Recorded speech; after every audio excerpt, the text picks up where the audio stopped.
जय शिव गोरक्ष। राजा परीक्षित और कलयुग की वार्ता। जब कलयुग अपनी गद्दी पर विराजमान होगा तो पहले तो धर्मात्मा राजा से बचता हुआ अपना कार्य करने लगा। पृथ्वी पर फैले छोटे छोटे कबीलों में अपना वर्चस्व फैलाना शुरू कर दिया। धीरे धीरे धर्मात्मा राजाओं के राज में भी अन्याय और अत्याचार बढ़ने लगे। एक दिन भगवान शिव के परम भक्त धर्माचरण करने वाले राजा परीक्षित के राज में भी कलयुग ने डरते डरते पैर जमाया, क्योंकि परीक्षित ने पांडवों की राजधानी हस्तिनापुर को छोड़कर परीक्षितगढ़ शहर बसाया था और परीक्षितगढ़ को राजधानी बना लिया था। परीक्षितगढ़ के जंगलों में गाय घूम रही थी तो कलयुग एक भैंसे के अंदर प्रवेश कर गायों के समूह को टक्कर मार मार कर घायल करने लगा। तो उस जंगल में राजा परीक्षित शिकार खेलने आए हुए थे। राजा ने यह क्रूर कृत्य देखा तो क्रोध में अपना धनुष बाण कंधे से उतार कर जैसे ही भैंसे को निशाना बनाते हुए बाण चलाने लगा तो कलयुग मानव रूप में हाथ जोड़कर राजा के सामने खड़ा होकर बोला, हे राजन, आप यह क्या कर रहे हैं? राजा परीक्षित बोले कि हे महानुभाव, आप कौन है? तो कलयुग बोला, हे राजन, मेरा नाम कलयुग है।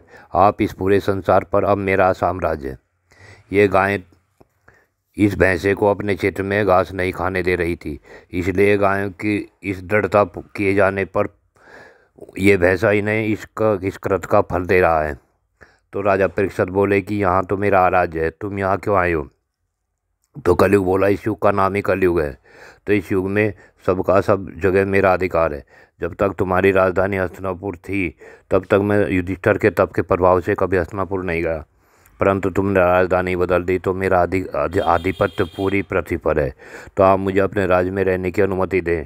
तो परीक्षित बोले, तो तुम पहले अपने कार्य बताओ और सब जगह ने रहकर कुछ जगह बताएं। जो कलयुग बोला, हे राजन, मेरे 4 चरण पाप में हैं, मैं आपसे आपके राज्य में कुछ जगह मांगता हूँ। राजा बोले, बोलिए, कौन कौन सी जगह मेरे राज्य में रहना चाहते हो?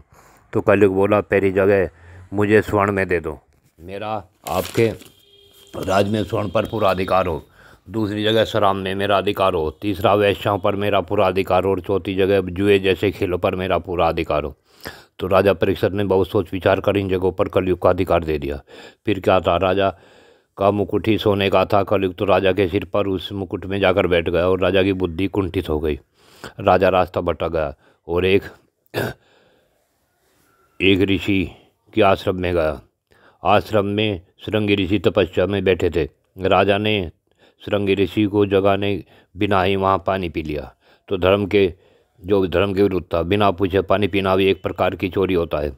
तो राजा ने श्रृंगी ऋषि जी को जगाया, परंतु श्रृंगी ऋषि जब नहीं जागे, उन्होंने आंखें नहीं खोली तो कलयुग के प्रभाव से ही वहाँ एक मरा हुआ सर्प पड़ा था। राजा ने उसे बाण से उठाया और श्रृंगी ऋषि के गले में डाल दिया और अपने घोड़े पर बैठकर चला गया।